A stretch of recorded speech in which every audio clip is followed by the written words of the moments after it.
This week's episode of This Week in MMO is brought to you by Audible. For a free 30-day trial and a free audiobook, head on over to audible.com/gamebreaker. Gamebreaker TV.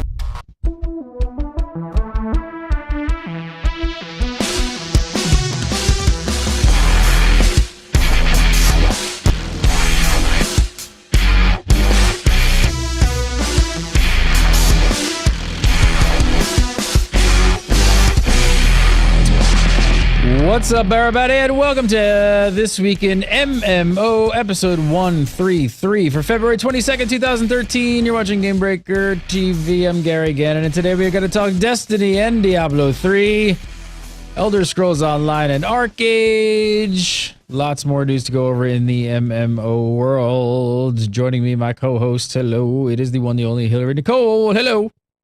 Hi there. How are ye? I'm doing well. I woke up about an hour ago. Is it new color hair? Yeah, this is, well, no. It's Last just, week it was blonde, I don't wasn't have it? No, it was blonde and pink. Oh, I didn't see the pink. It's like a game. I'm gonna start betting on it. And Mr. Jason Winter, how are you, sir? Doing well. I'm representing the hood tonight. Watch out! Don't wear a hoodie. Cops like to shoot at peeps with hoodies. Yeah, I know. And joining us, he hasn't been on the show in quite a while. According to you, it's been a year. Editor-in-chief of Exam.com, Scott Hawks. Hello.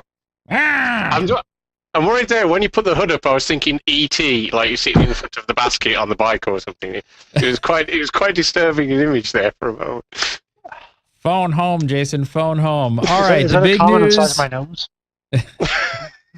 Wrong. Big news this week, of course, is Bungie's Destiny coming this year to both the Xbox 360 and the PS3. So first up, what do we know? Well, it kind of sounds like an MMO. We've heard some terms being thrown around like persistent world. We've heard that it's always online. We've heard that it has classes. But the interesting thing here, Scott, I want your take on this first. Why do you think they seem to be completely staying away from the term MMO? I don't know. Maybe they think it's just a dirty word, and is it? It will disturb people.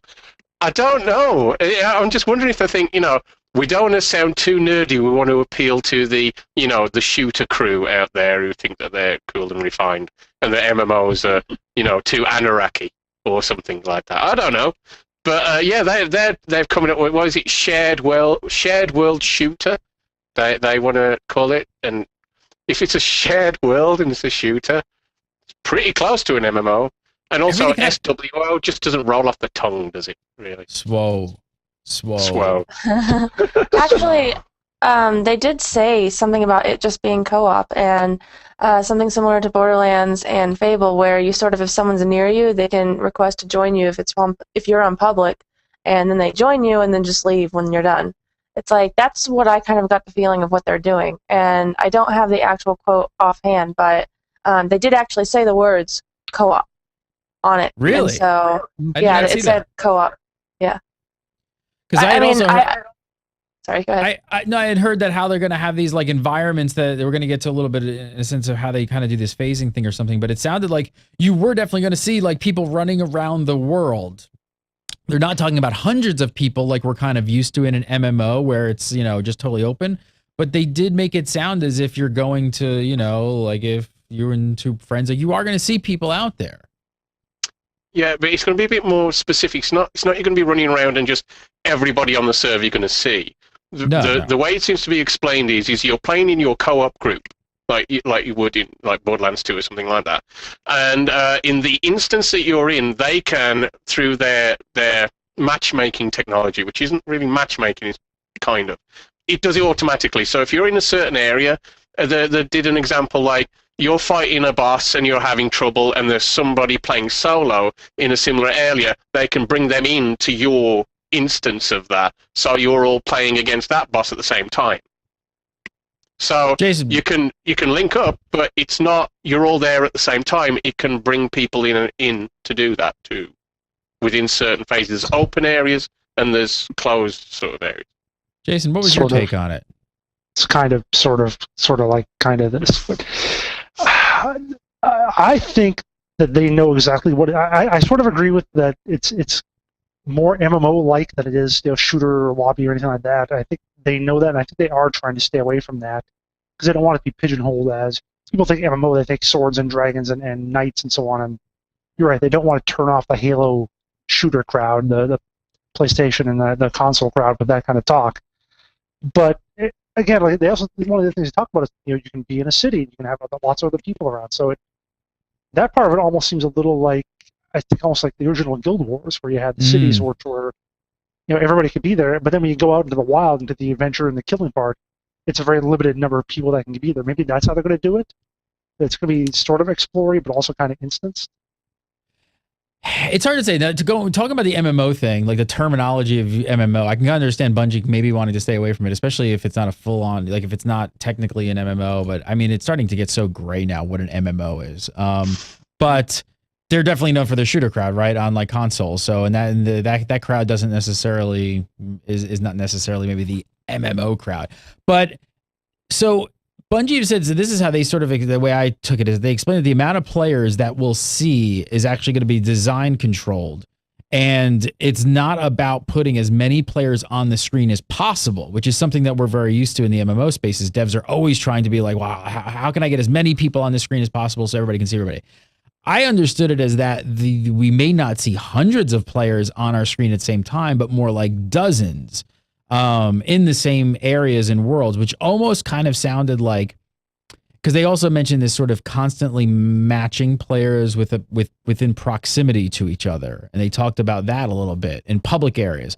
So I started to think like maybe this is something to do with some sort of like seamless phasing sort of scenario where you will see other people out in the wild as well. It's not just about you and your co-op group. I could be wrong, but I did sort of think that you will see other players out there, but they're going to dynamically kind of control areas and events based on the number of players in those areas, the level of those players and things like that, and how that kind of intertwines with like the bosses in that area and the quests in that area and that sort of thing.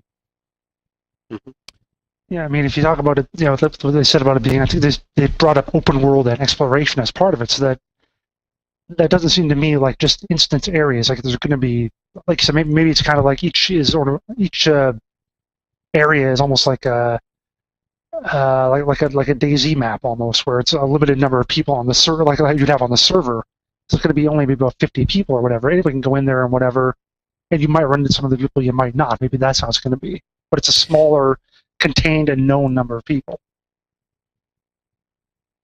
It sounds like you're going to be grouping up with people because of the purpose of what's in that area, perhaps. So, like, if you're in an area where perhaps you might need more people and you're adventuring around there, then the system will bring people in there to make sure there's enough to tackle wherever's going on.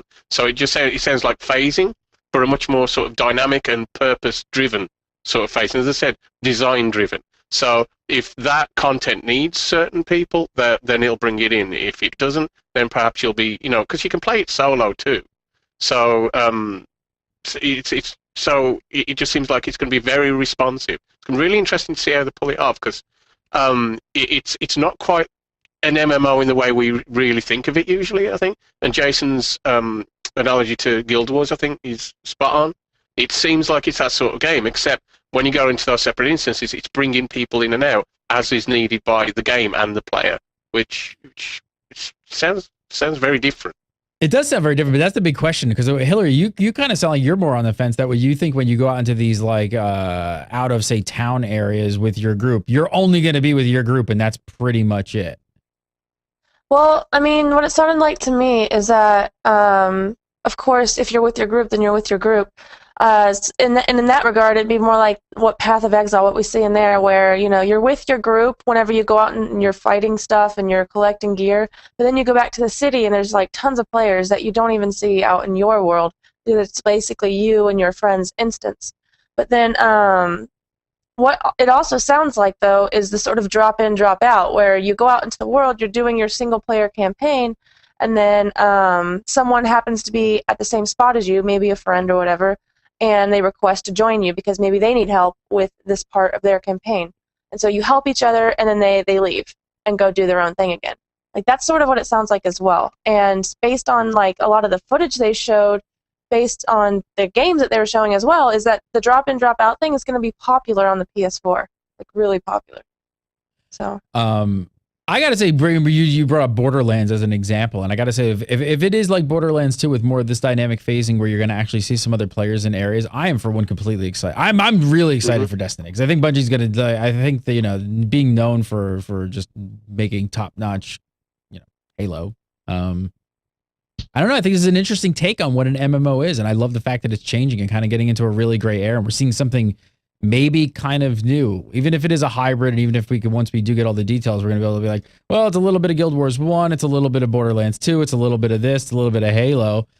I'm excited that we're starting to see some things happen and actually change. Now, the big controversy of the week, of course, with our audience, and I'm sure Scott, you saw the same thing, Hillary, Jason, everybody, is the lack of PC version. We didn't hear anything about a PC version initially at all.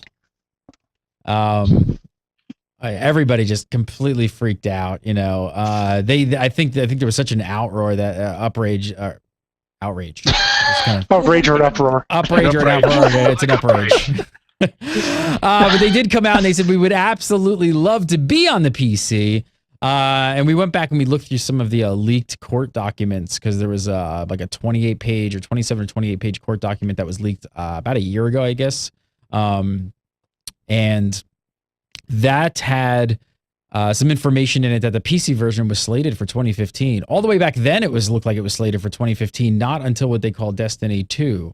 I don't know. What do you guys think? Why do you think that they're sort of steering away from the PC market? Is it just not a big enough piece of the pie? Is it just because Bungie's not necessarily known for doing awesome PC stuff? I mean, they kind of started on PC, but then they just really became known for the console thing. It's because the second game on PC is Titan. And sorry, I'm a troll. Sorry, wind up. It's I think yeah. I mean, if you're going to roll out the game first, do it on the territory you're comfortable with, and the console market is certainly that for them. And it's such an ambitious project. It looks like already. Perhaps they want to give themselves some lead time before they get it on the PC and do it right. That might. Why do you guys think our community of like hardcore MMOers are so pissed off about this? Is it because they don't like the ideas behind Destiny, or is it just because they're so adamantly against playing on consoles and they're kind of pissed that they just aren't going to have access to it, and they're not going to go out and buy a console just to play it? Like, well, I can't tell if it's the game or if it's just the fact they're just like, no. I mean, a lot of people don't want to go spend $600 or $500 to $600 buying a new console, then buying all the stuff that you have to buy with it, the accessories and whatnot, then buying the games on top of that. When they've already paid a lot of money for their PC, they've upgraded it. You know, a lot of gamers have, even if they don't have the best, like I don't have the best PC, but mine's pretty good for gaming because I want it to run well. And so I don't want to go spend $600 to $800 on a console that I'm going to buy one game for. I just don't see the point, and I don't even know if I'm going to buy the PlayStation 4 because I don't think it looks as appealing as I'd really want it to be, especially since a lot of these games are probably going to come out on PC anyway. This one, I agree. I'm not sure. I don't think that they like really are trying to pin PC gamers into the corner. I mean, it's not coming out on PC. Sorry, move along. Like, if you don't have an Xbox, you don't have a PS3 or 4, whatever you're gonna do, you know, you're just gonna have to wait. What's the big deal? I just can't tell. It's just like gamers to wait. Come on. we expected to already have it. We're already pissed off that they haven't. It isn't out now. But do you think it's that, or do you think it's the ideas behind Destiny that people are upset with? I think. I mean, obviously, part of it is sort of the fact that we're all kind of still fumbling around in the dark trying to figure out what it is. That I think has made us in some way a little more eager to bash it in whatever way we can, and this is the easy alternative. Hey, it's not on PC. Well, that's another reason for me to hate it or rage or whatever. So gamers do that occasionally. I don't feel that way so much as I feel like, you know, a lot of people actually do want to play it. There are a lot of FPS players on PC, and there's a lot of people who think, oh, this sounds cool. It's going to have a persistent world. It's going to have questing. There's of sorts a solo player campaign that you can play with friends. It's going to have a lot of things that, you know, I kind of am interested in. Plus, they said that it's going to be competitive as well. And so if it's competitive, well then, you know, that's going to appeal to a lot of PvPers. And so all of these things added up, and yeah, a lot of PC gamers, whether you're an MMO player or an FPS player, a lot of gamers do want to try this out. And I doubt a lot of those PC gamers are going to go buy a PlayStation 4 just to play Destiny. And they probably shouldn't, you know. I don't know if one game is any one single game is worth spending out like $500-600 like you said. I mean, I'm sure everyone watching this show, myself included, would love to see a PC version on launch day. It'd be great, right? I mean, well, who would want more options? For a start, I'll have a mouse. And if I'm playing a first-person shooter, I'd prefer to have a mouse. I just do. I don't like. I mean, I can play them, but if I'm going to be competitive, I want a mouse and keyboard when I'm playing a first-person shooter, because, you know, I might be old and like playing Counter-Strike when I was a young man, and I'm just used to that. But it just is. I just feel more comfortable, enjoy more playing a first-person shooter with a mouse. I think we're going to see a PC version at some point, especially with the outrage that happened, that they actually took notice and came out and made a statement about it. The one thing we got to hope is it's better than that Halo port. That's what we gotta hope, is that they actually, and maybe that's partially why they're a bit afraid to do it, because they realize, like, hey, it's not as easy as just porting this thing over. Like, if we do what we did with Halo and we kind of do a shoddy job on it, gamers are gonna stick it to us, and we can't do that. And who knows what the added cost to something like that is to do it right. You know, we've kind of seen when they don't do it right. Well, we don't want that. So looking at the bottom line, they're probably just like, hey, this adds a lot of expense and a lot of time to get this thing done. You just can't do it. Well, if you've got a 10-year franchise already mapped out, you want to make sure that the first one's good for everybody. Because if you come out with an absolute pile of steaming with your first PC port, then the likelihood of buying the second one diminishes greatly. So get the first one out on console, then get the PC version right. Because if they're planning on releasing that many games over 10 years, that they need to make sure the first one comes out like gangbusters. They don't want Star Wars Episode 1. They want Episode 4. So. All right, next up on the list, I think everybody was on the edge of their seat when this happened, but Blizzard took to the stage the PlayStation 4 event. We were all watching live, and everybody was just sort of like, time stood still for a couple seconds. Everything slowed down. Everyone was like, what? Nobody expected Chris Metzen to hop on stage at the PlayStation 4 event. So the big news is that they're bringing Diablo 3 to both the PlayStation 3 and the PlayStation 4, which is pretty big news. I know we're an MMO show. I promise we'll glaze through this, but I think there's a bigger story here, especially how Metzen talked about this big, they were going to take over the world and world domination with Sony and a strategic partnership. And I almost have to wonder, you know, I know a lot of the fans of this show are, you know, veteran PC players and Diablo 3 players, and we've seen that, done that. We're on to the next thing.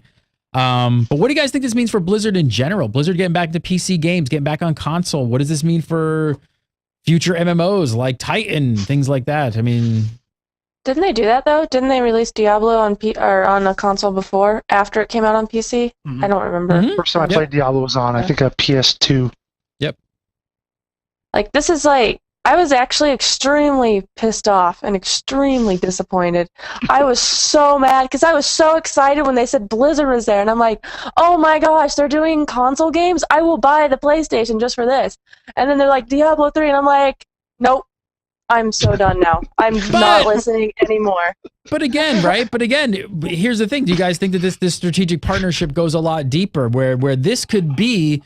We've seen the past couple of years with Sony, right? They started losing all their exclusives on the PlayStation, and Xbox started stealing them all from them. And it became kind of like to this point where people were like, there's not a ton of titles that really make you have to try and have a PS3. You know, what do they got? They got like Killzone and like maybe one other. Like when they lost Final Fantasy, it was like, oh my God, right? But now this could possibly be the reason again. If they start announcing like future console titles and they are PS4 exclusive, I think what you were hoping for an announcement. You were like, Lost Vikings on PS4 or something. I don't know. Or everyone was waiting for Titan. But I don't know. I think this could be cool. This could be a big reason of wanting to own a PS4. Blizzard exclusively on PS4. Actually, go ahead. Well, I mean, if the length of the strategic partnership is we're going to release Diablo 3 and that's the strategy, then I want to play that person at a game of chess for several $1,000s. So, because that's not exactly an extensive strategy. So, if it's a strategic partnership, it's got to be more than just releasing Diablo 3, surely. I agree, and that makes sense. If you're going to come out and you're going to say we're Blizzard and we're going with Sony to do a strategic partnership, that two's company, three's a crowd, and Xbox. That is a long-term commitment. Those are words of a long-term commitment where we've got a lot of ideas coming. This is a huge win for Sony. This is a huge win for Sony to get Activision Blizzard on board. And I think by the time the PS4 just goes to show that Microsoft is really hard to work with. I don't know, or they pay really. I mean, they in the past few years, like I said, they stole everybody away, so they probably paid big ducats to a lot of developers to get them over there. I mean, Titan Sony PS4. must be looking at that. Sony must be looking at that and going, "We're not making that mistake again." You know what I mean? They're going to go in. They've got their announcement out first. They're getting their feet. They're putting their feet fully in. They're not going to. They're going to be crazy to let Xbox just steal everything out again. So putting Blizzard out front, even though it was like, was kind of the feeling like that night. It's got to be a big play for them. It can't be just we're going to just release Diablo 3. Isn't that nice? No. Well, the only thing is, I mean, the one thing about the PlayStation and the whole announcement and in regards to getting like exclusives, the disappointing thing is like the most appealing thing about that is the streaming and how you can immediately upload clips that you just did. Like you just did this awesome move, so you immediately upload it, or you can instantly start streaming and people can watch you. And that sounds really awesome, but the thing that sucks is that they're partnered with Ustream instead of Twitch TV, and a lot of big streamers are already on Twitch, and I don't think a lot of them are going to go to Ustream just to do that. And so that's where like the exclusives, I'm just like, what is going on here? And it makes me believe that Microsoft actually already had that deal. So I do think that there's some things they missed out on. I still think there's if we could get into the whole streaming conversation about who might take over. I still think YouTube's going to take it over eventually. That's my opinion, but I'm thinking when they flip that switch, everybody's going to go to YouTube and everybody's going to be in trouble, but who knows? I don't know. Hopefully, BlizzCon, November 8th of this year, maybe we'll get a tidbit more of information, maybe something else related to the PS4 out of Blizzard. But I think this can only be good for all fans of Blizzard. Titan PS4 exclusive. There you go. Could it be? Wouldn't surprise. Not on PC. That's what I'm saying. Just PS4. Oh, just PS4? Wow, the rage already, Jason. Already, you're bringing the comments down. Maybe it's the other way, and maybe this is how because we've heard the rumors that of Destiny and Titan sounding somewhat similar. We've heard MMOFPS in space. Maybe this is how they do it. Maybe Titan is PC only. Maybe they don't go to PS4 with Titan, and it's only on PC, and you've got Destiny on your PS4. Could be. Save that crossover, bro. I'd be stunned if that was the case, because then it would mean that people, wow, when that happened, the rage that would just be it would be fun to watch. People reacting to that. You can get a drink, bowl of popcorn, sit back, great time. But yeah, that would be interesting if that's the case. All right, let's talk about some Elder Scrolls Online. But first, I want to tell you guys about an amazing deal we got going on with Audible. If you guys have not checked out Audible, seriously, go right now. Audible.com/gamebreaker. Going to hook you up with a free 30-day trial, and we're going to give you a free audiobook. Guys, if you guys have not seen this, so I just found this out, like early 2013. They just released all these Dungeons and Dragons books on Audible. I just downloaded this one, the Gaunt Grim, the Neverwinter Saga. Jason, we were playing Neverwinter and kind of got me into it. But they're like, but seriously, there's a ton of them on here, and I'm super psyched. Let me see, Dungeons and Dragons. Nerd alert. Yeah, all these just got added. White Plume Mountain, Book 1, The Verdant Passage, Book 1, Book 2, Obsidian Oracle, Book 4. Tons of these. These all just became available on Audible in the past like month or two. These were not here before. Go check it out. You can sign up today, get a free 30-day trial. Use that URL, audible.com/gamebreaker. You sign up, you download the app, you put it on your iPhone or your Android or your iPad or whatever you want to do. And then pick your free book. You can pick one of these D&D books. And I recommend this one. I'm listening to it right now. It's really, really good. Check it out. Oh, I don't need to chat right now. I know what I'm doing. Check it out. Go to audible.com/gamebreaker today and sign up. All right, so let's talk about some Elder Scrolls Online. Jason, you covered this today. Big news. Fully voice acted.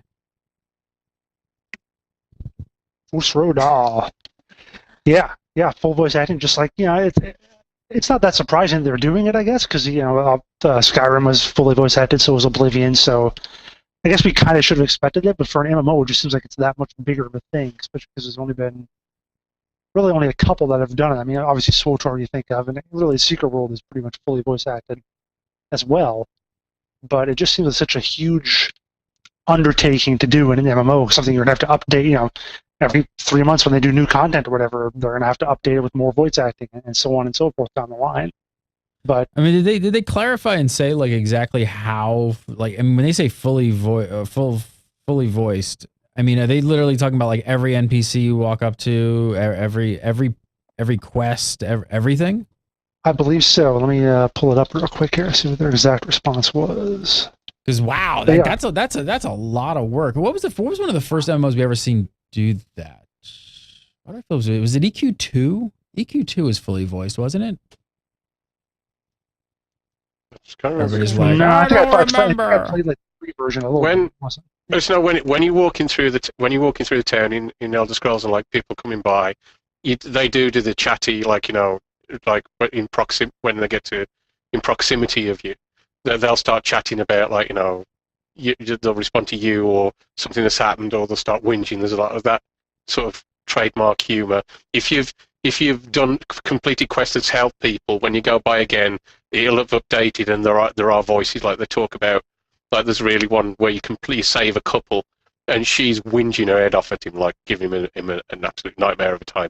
And when next time you see him again, like she's very grateful to you, but carries on giving him like he's a useless idiot and all the rest of it. So there's lots of like flavour and humour, and it is pretty much every time you walk past people that start talking, so it gives you that flavour of the town that you get in Skyrim. It works really well.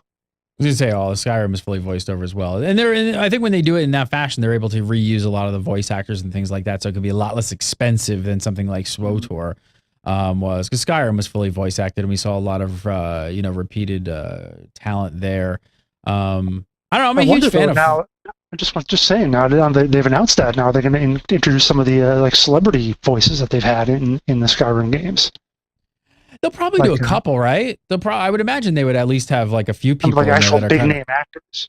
Yeah, like Nolan Norton or something. I hope they don't go down the Star Wars route and spend way too much money on it, and then you don't have as much focus on the actual game itself, and then especially the end game. And I think Star Wars is proof that you need a lot more. Oh, not just Star Wars. A lot of games are proof that you need a lot more, put on in game and less put on, things like side quests don't need to be fully. Those are cinematics though, but at the same time, and I wouldn't mind reusing voices. It's just that they reuse not just voices, they reuse lines over and over and over and over. And like you go to a completely different town or just be walking on the road and someone took an arrow to the knee. It's like, does everybody get shot by arrows here? It's just it's an epidemic. See, I do think we're going to see that a bit. I think we are going to see some reusable stuff, and I think you're going to hear the voices being reused, because I don't think they're going to spend the money, make the mistake like SWTOR did. So one of the things when I talk to them is like just wildly apparent is that although the voice is going to be in the game, it's not the be all and end all. It's all about that flavour they want to bring, and about the story being there in the background and all the rest of it. But they talked about like, these adventure zones with raid sort of sized content in it. The big like things that make guilds vital, making sure they've got a lot for you to do at endgame. They were very specific about it. So I certainly don't think they're making the same mistake that Sweater did. I mean, not that I've seen it all, of course, but from what I saw and what they said, it doesn't seem like they're making that mistake, thankfully. Few other interesting, more granular tidbits here. Little things. Automatically sorted inventory. Thank God for that. We don't see that enough. Happy for that one. This is interesting. I think people will be interested in this. Light armor tanks. Light armor tanks. Yeah, That's, you know. Yeah, I mean, they talked about how, you know, just what is it? You can, if you choose to increase your health to the max and carefully choose your abilities, you can build a light armor character that'll last a good long time on the front lines. So it's like, it seems like it's not necessarily the optimal way to do things, but it's something you could do. I don't know if it would be better to do it as a heavy armor guy, like, and no one's going to take you in the raid if you're just a light armor guy. Sure. But I think with this point, I think it was this points at where a lot of Elder Scrolls fans would get excited about some of these little like sort of tidbitty things, is that it sounds like it points to much more like sort of spec diversity and things like that, which I think the Elder Scrolls player kind of wants, right? Well, you get your class, and then every you can use every piece of armor and every piece of gear. It doesn't matter what class you are, and then you level up the abilities for that weapon and so on. So you can become proficient if you play it long enough in every piece of armor and every weapon in the game, and all of the abilities that go along with it.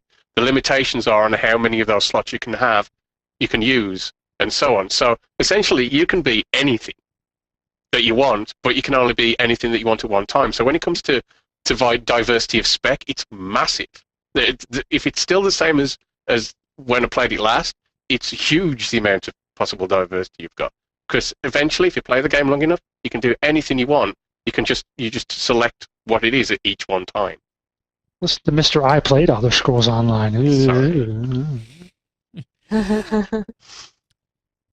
But that's something that I think Elder Scrolls Online fans want, right? They want that from Skyrim. Mm-hmm. They want that diversity of, like, you know, your character can skill into whatever they want, and then they can spec into something very specific. So I think we're going to see lots of players playing like things like specifically like full-on healers, right? Just like 100%, like not all these like, you know, weird kind of hybrid-y characters, but you'll have that as well. You know, weapon and spell equipping, you know, apparently is going to be similar to Skyrim. Did you get to see that as well, Scott? They let you mix things up between your hands and stuff like that. Yeah, you can have. I didn't get to really do much weapon switching in the session. I had like 5 hours, I think I played with it the last time, and so I was just more playing through, getting used to it. But each thing you have, basically, you level it up. So if you hit max level, you can still level up wherever you're wearing. So you can just keep on leveling everything up. And so yeah, you can switch between weapons. There's an option to just switch from one set to another set on the fly.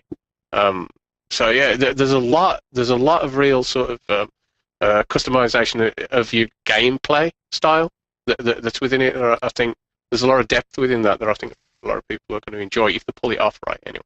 Oh, I have a question. So I don't know if they have this in the game because I didn't get to play.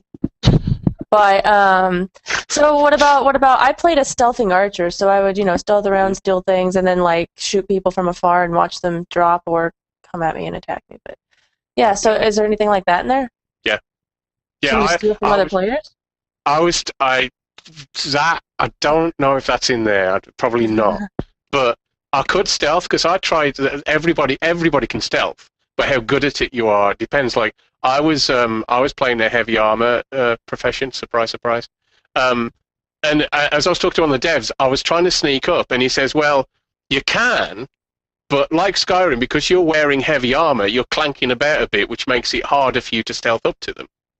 So if you were in light armor, it would be easier. But I still managed to sneak up behind and do the one kill animation kills that you get to do.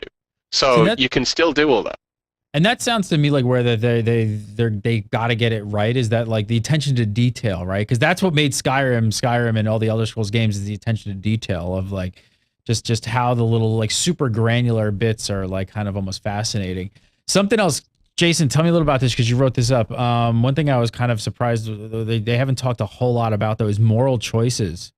being something within the game, and that, you know, I don't know, like what's your sense on the story aspect of Tesso?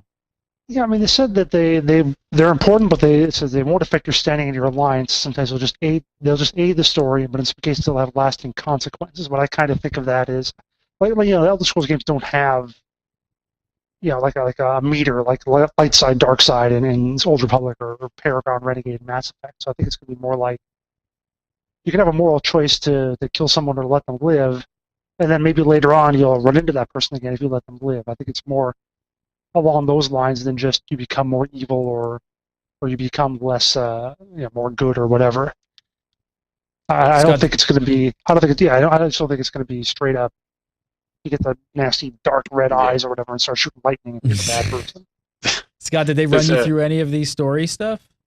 Well, the opening, the sort of newbie isle you start off on, the first set of quests involves an invasion, and what happened was there's a bunch of people from the village who are lost, and you can decide if you want to complete everything, you can go and save all of those people before, and then go to the last NPC before the invasion kicks off, or you can say, you know, leave them to it, I don't care, and go and ride off. If you save them, then you see all of them like getting ready to ship out to get off the newbie island, and there's like it follows up on that story that you've done with them so far.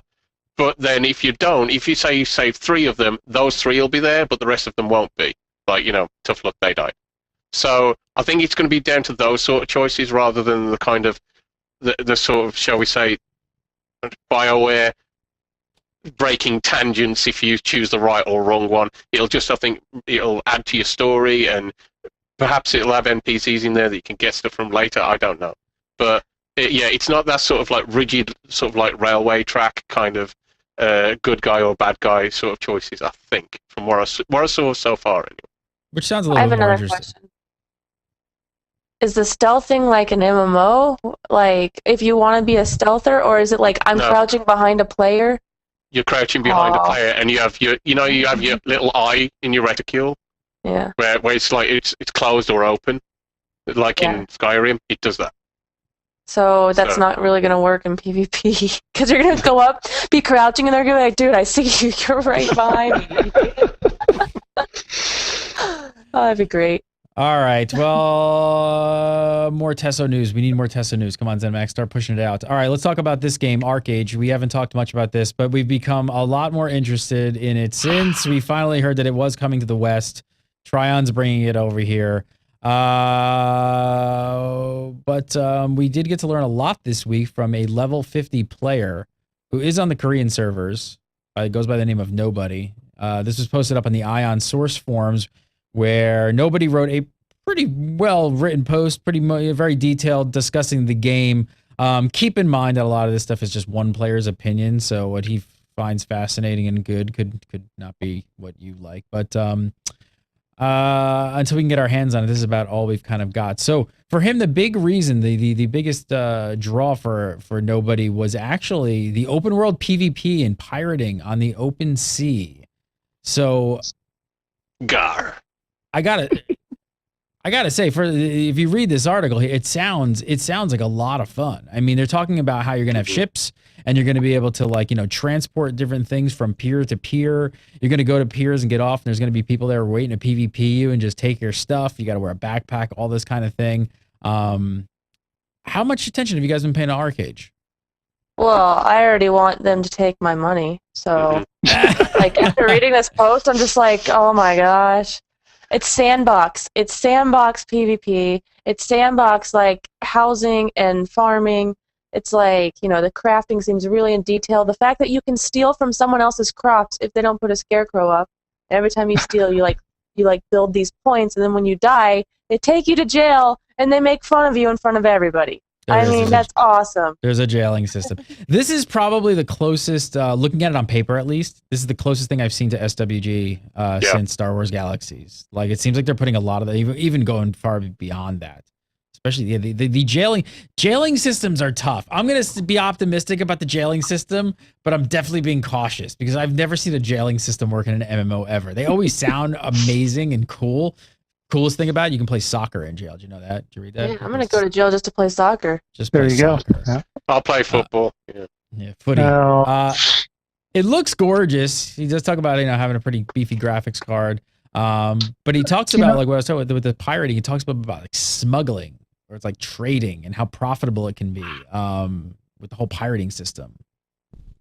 Jason, What that's got to be though, it's got to be a tough balance for them to make sure that there's enough of a reason, financially, economically within the game for you to be, say, maybe an honest trader who goes around and does stuff, legally, versus being a pirate and a raider who takes stuff from other people, versus being a smuggler. It's like if one of those is better than the other, then people are going to gravitate towards that and kind of wreck the economy. So you got to hope that they can make that balance out. You got to make the danger of being a pirate enough to offset the profit of the strait. So but the thing is, especially if that's your mechanism, is to make piracy level with standard trading, because you got to make it a little more enticing per unit to make you bother doing it.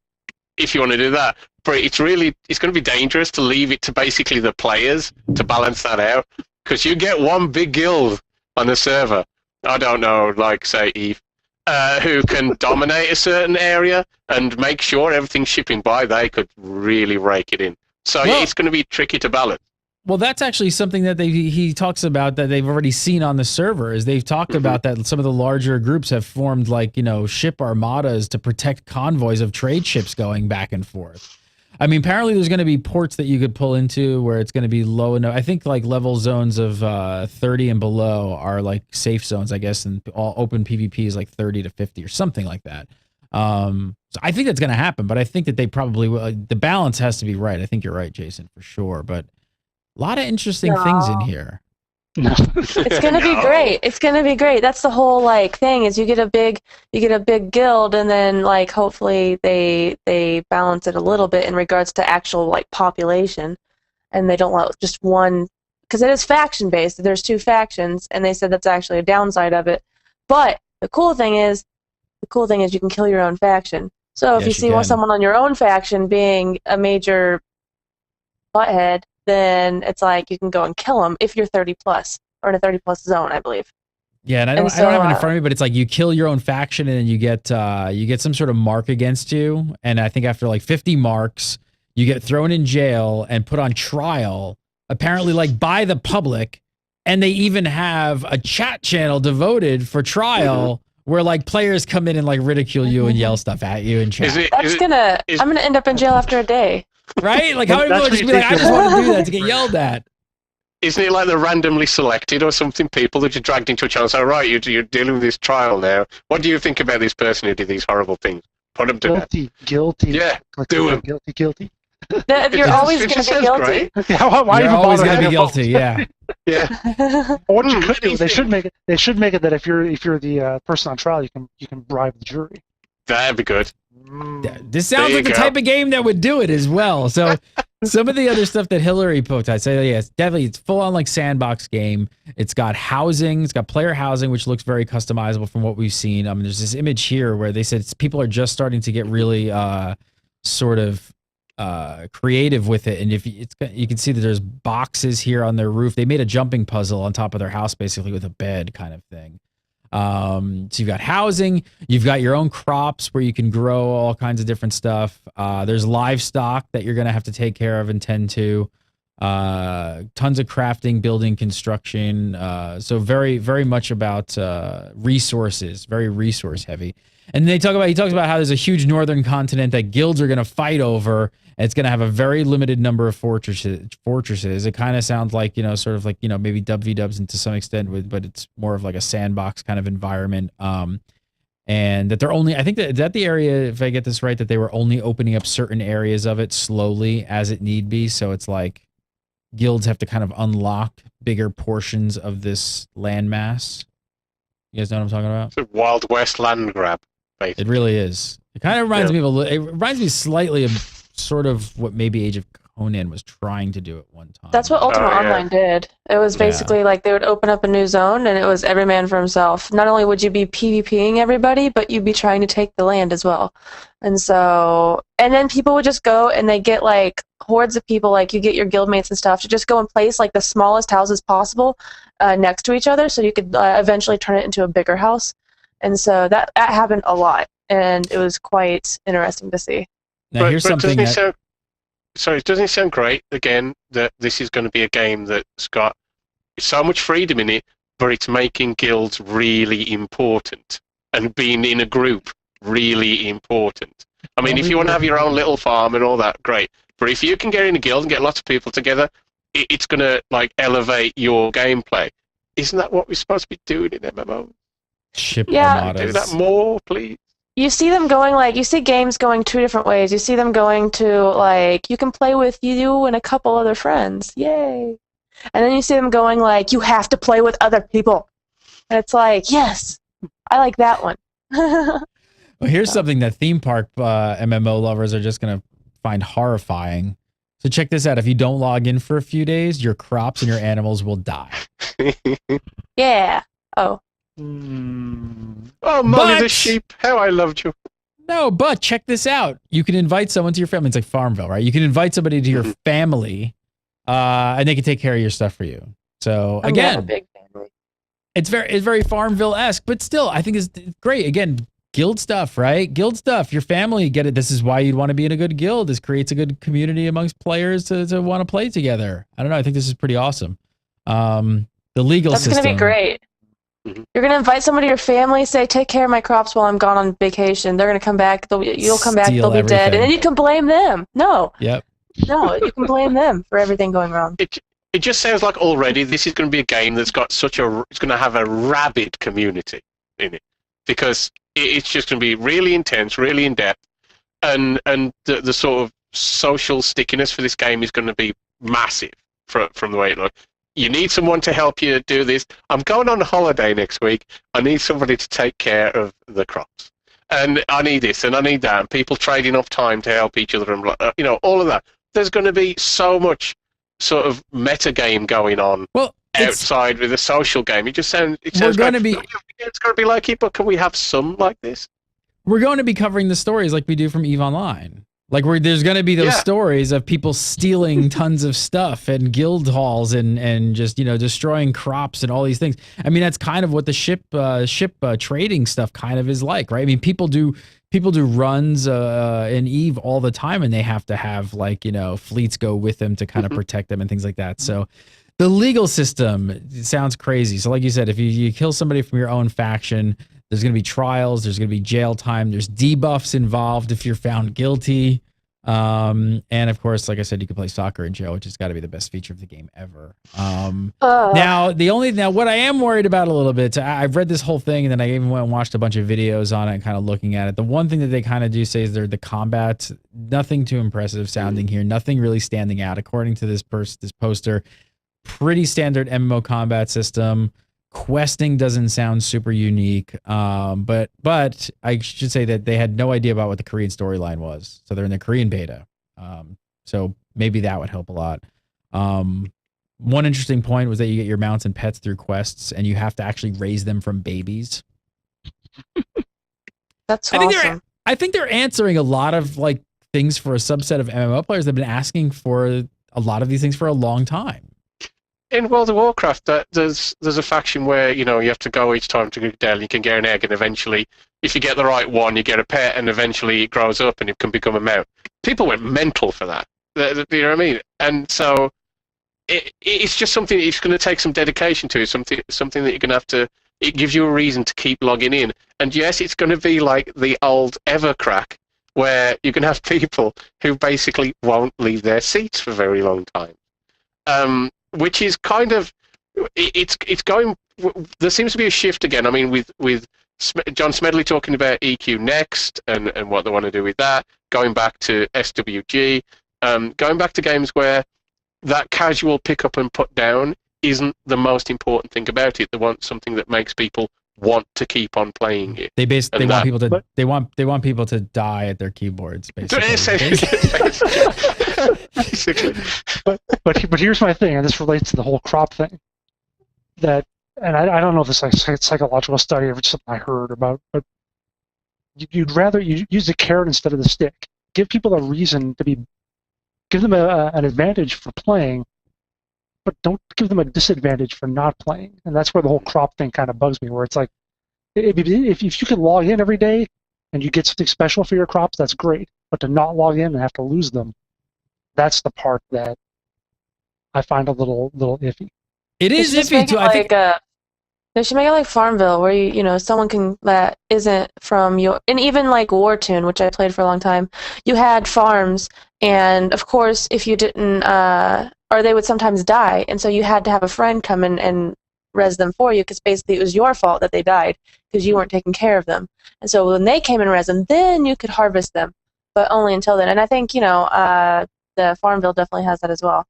So if they had that, that would be okay, because then you could just have your crops dead for a week.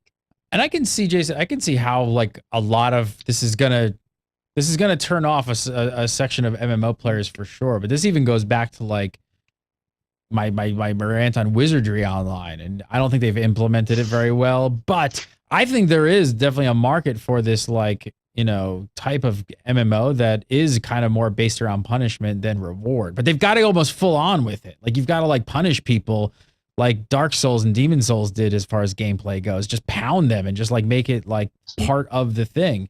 And there's a lot of players who won't like that, and you might be one of them. But I do think for a lot of other players, it's very exciting for them to have to overcome those things. I don't mind being punished if I screw up in the game. If I'm doing a raid and we all die or whatever because I was bad at it, that's fine. When I have to log on just to click on things, that's the skill or the whatever that's involved. Yeah, but don't you think there's a lot of players That's not a game. That's not a game. But a lot of people want a virtual world. 10 times. But a lot of people want a virtual world. And if you had planted crops, I know this is supposed to be a game, but a lot of people want that feeling of like, well, if I didn't go water my crops in my backyard and I went on vacation, they'd be dead. As there's that, and also as some people are saying in chat, if you don't want to do that, then go and kill people instead and go pirating. Like if you want to be a farmer and that's what you want to be, like you want to be a trader, then never quit the game. Then you have to basically know that you're going to log back on every, you might only even be for 20 minutes, but you're going to do it regularly. So, but it sounds like you can, a lot of games do this where they say, well, if you just want to be a trader and you want to just do that, then you can do that, and that's great. And no, you have a trade skill to level up, but it's not really that integral to the game. So yes, you can just do that, but you're going to be bored out of your brains and not really going to get very far when you do it. This sounds like you can get quite far, and you can barter and maybe get people like Jason who just want to go and be pirates and I want to farm too.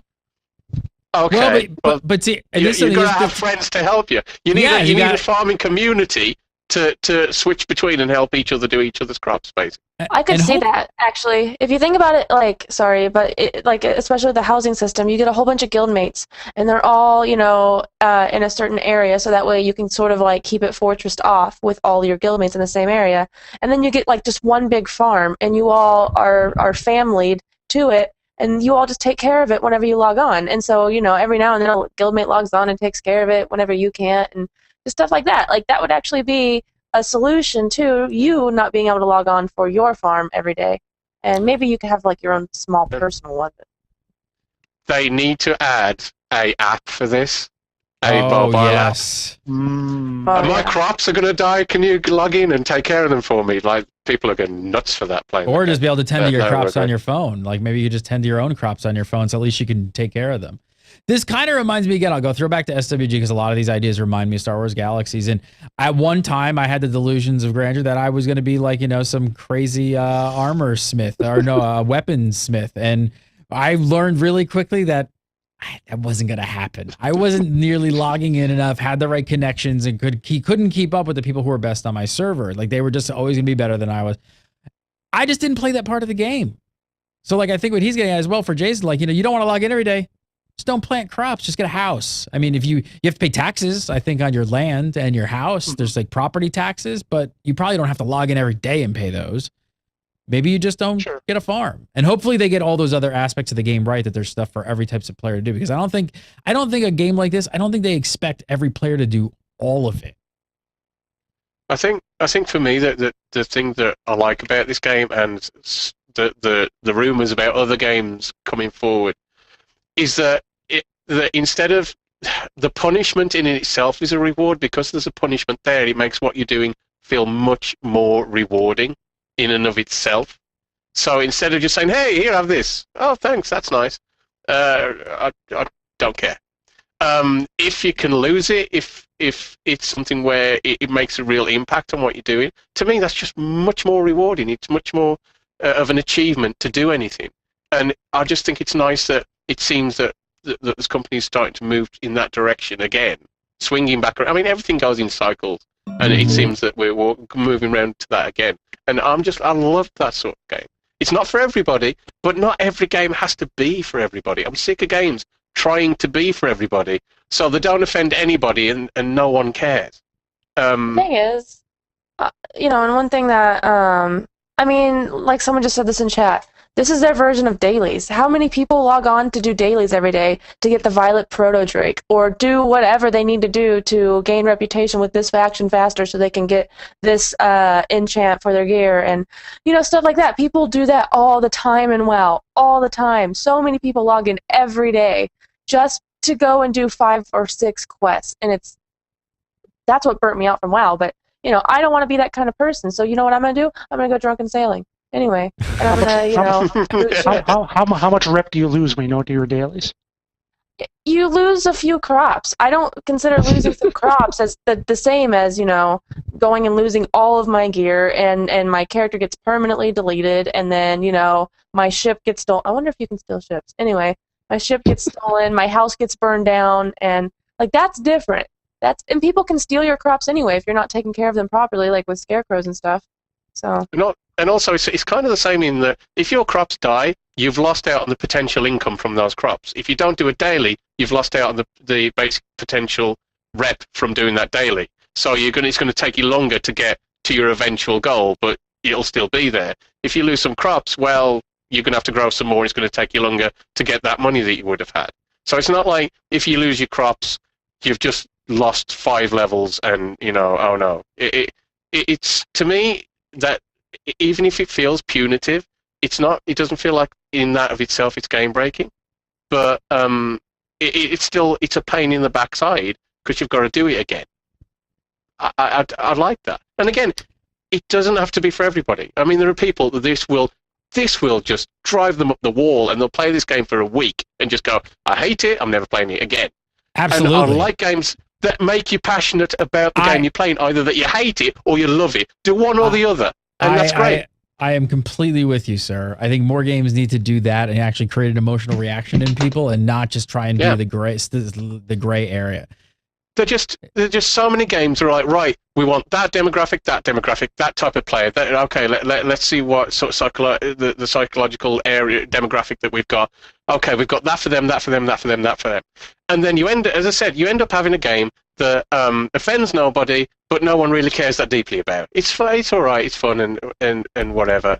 And some people, but let's have more games where some people detest it because other people absolutely love it, and build from there. That's the sort of base that I think studios should be going for. Go for niche, but go for passionate niches. Yeah, things like Eve. I think the hard thing for developers is trying to cost that balance, that cost, sort of ways, like how much these games cost to actually produce, and then what kind of player base they have to try and get into them is the tough thing. All right, I'm gonna move on. Archeage, Tryon's putting it out. What? What'd you say? No, I'm just really, really excited for this game. Like, I want to start playing it like right now. I'm so excited for it. Is it wrong for me to still be somewhat hesitant because it's from the East being ported over and localized for the West? Because I don't know of a game yet that has done this and really won me over 100%. Like, I like Lineage 2.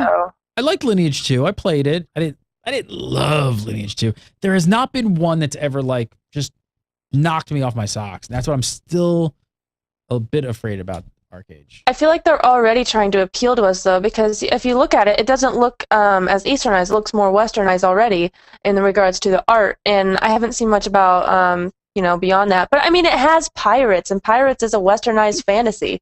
People love pirates in the West, and I love pirates. I want to be a pirate. I wish I were a pirate. But, yeah, maybe I should say that now. A stealthy rogue pirate.